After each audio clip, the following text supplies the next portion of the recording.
Hello everyone. So today we are learning about net income approach. These are the four types of approaches basically. We will be learning one among them. These are theories, okay, which are proposed, but they do not work out in the practical life. But still it is a part of your portion, so I'll be explaining it. It usually comes for theory, so you should know what it is. So net income approach is nothing but it is saying that framework of capital structure will have impact on value of firm. See, that is nothing but, for instance, you say you have done value of the firm, right? You know how to calculate value of the firm. That is, you used to calculate the earnings that were earned by the equity shareholders. So how do you get it? See, it depends and it varies based on the interest rate that you give to the debt holders. Like for example, I'll tell you, how do you get EBIT? So we'll take basically after EBIT. After EBIT, what do? We deduct interest, yes or no? So you get EBT, then we deduct tax, then you get EAT. Now you tell me one thing. If your proportion, that means your structure of the capital, says that you want to invest, you want to raise your capital for 10 lakhs, okay? And 8 lakhs you have got it from debt and 2 lakhs you have got it from equity. Now what will happen? For instance, you have taken 8 lakh as debt.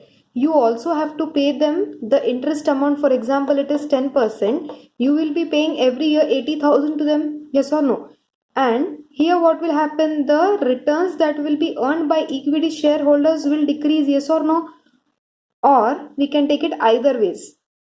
If the debt was 20 and your equity was 80% of 10 lakhs, that means 2 lakhs and 8 lakhs, what will happen? Here the value of the firm, that is the shareholders fund, will increase. Yes or no? So this theory says the same thing, that framework of capital structure will have impact on value of the firm. Value of the firm is the earnings that are earned by the shareholders, that is the value of the firm. Now this approach is known as net income approach. According to it, cost of capital is low, which will result in high value of the firm. Cost of capital is nothing but whatever you are going to pay to the people. In the last problems we have calculated cost of capital, right? Weighted average cost of capital. What was that? For getting 20 lakhs of capital from outside, you were paying 20%. Yes or no? That means yearly you used to pay how much? 40,000. This is just a rough figure. What I'm trying to tell you is that cost of capital is low, value of the firm is more. Yes or no? You agree with me? If we have to pay somebody more, automatically the amount left out with me will be less. Similarly, if I have to pay somebody less, the value of the firm will increase, because equity is a share of the personal earnings. That means your own fund are also shared with it. Yes or no? So your main motto should be increasing the share value of the firm. So what happens here? You have certain formulas and assumptions. You have many assumptions. Is this basically the first assumption is that there are only two types of sources while raising the funds. Till now we have seen that you have equity, then you have preference, you have debt, you have loans and all, right? So here we are saying that there are only two types of debts, which are two types of funds, sorry, to raise the capital, which is debt and equity with fixed interest. Interest will not change, they are saying. Then they are saying that the asset of the firm given cannot be liquidized. So assets will not be liquidized, and it liquidized in the sense you will not sell them out and gain the capital through it.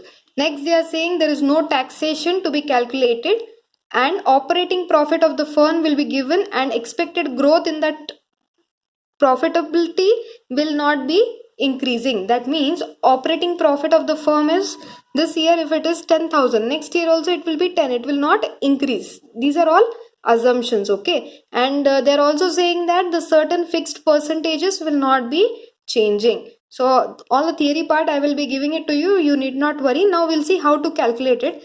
There are two basic formulas, based on that we can calculate. Now value of the equity is equal to earning for equity shareholders. Now you know how to calculate this, right? EBIT minus interest, then you will deduct the tax, then you get after tax.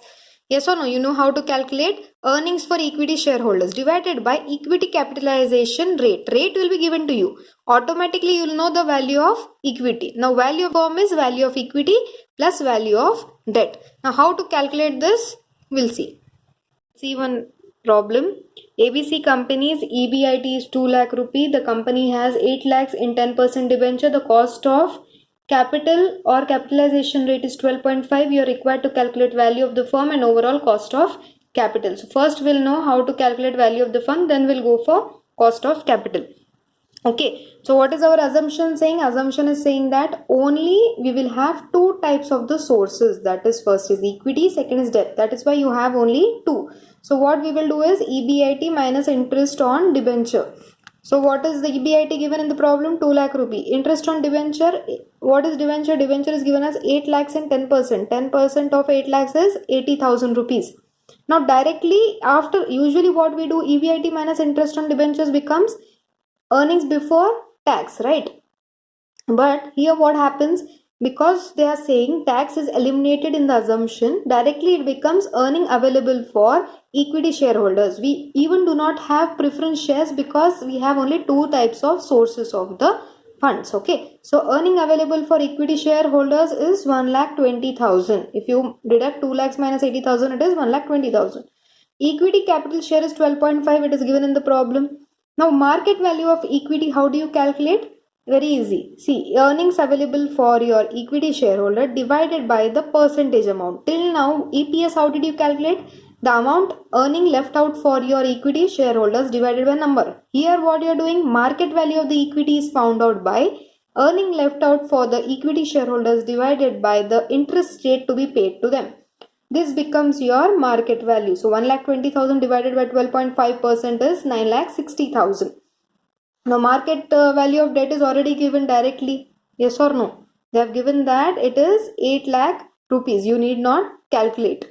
Next we will go for value of the firm. Value of the firm is value of equity plus value of debt. Now because we did not have value of the equity, we have calculated it, and now we have both value of equity and value of debt. So 9,60,000 plus 8 lakhs is 17,60,000. Okay, so what we have done, we have calculated EBIT, deducted interest on debentures. Next you will get earnings after tax usually, but here tax is not there. Next what do? We give it to preference shareholders. We don't even have preference shareholders, so directly it becomes earnings available for equity shareholders. Now what is the formula for calculating market value of equity? Market value of equity is equal to earning available for equity shareholders divided by equity capital rate. That is your capitalization rate or the interest rate that is to be paid to them. Then you will get market value of the equity. Value of the firm formula is value of the equity plus value of the debt. So here already in the problem 8 lakhs was given. We had to calculate for equity. After adding both, we got 17,60,000. Next we are supposed to calculate cost of capital. Now formula to calculate cost of capital is EBIT divided by value of the firm. First we could not calculate cost of capital because we did not have the value of the firm. Now that we have both EBIT and value of the firm, it is easy to calculate cost of capital. What is cost of capital? The interest amount that I will be paying to the outsiders or the people from whom I have brought the money. Okay, so EBIT is how much? Already given in the problem, 2 lakhs rupees, and value of the firm just now we have calculated, which is 17,60,000. So your answer is 12 lakhs divided by 17,60,000 into 100, 11.36. So 8 plus 2, 10 lakhs if I have borrowed from people. If I have brought it from the market, I am supposed to give 11.36% of it to the people according to net income approach. Okay, now this is your homework problem. See, you will take the data which was given in the last problem, that is the question which was given to you. You will continue with that. That is the rough figures which were given. That means that you will be taking your EBIT from there. Also you will be taking your, what is given over here, they have given the cost of capital and they have given the capital amount is not given. Capital amount you will find out after deductions. The company has 8 lakhs rupees debenture they have given. Okay, so here we are saying we are raising another 4 lakh rupee by issue of 10% debentures. There also it was 10%, here also it is 10%. Okay, so 8 plus 4 becomes 12 lakhs. So 12 lakhs into 10% will be your 1,20,000 will be the interest amount you will be deducting from EBIT. EBIT is same, 2 lakhs rupees. So 80,000 will be the amount left out for your equity shareholders. Percentage over here they have given that 12.5% is the equity capitalization rate. So if you divide 80,000 divided by 12.5%, you will get your market value of equity. Market value of debt is now, new value is 8 plus 4 is 12 lakh rupees. Then you will get your value of the firm. Next you need to calculate the cost of capital. Already EBIT is given, value of the firm if you find out. It is very easy to calculate cost of capital. I hope you will be able to do it.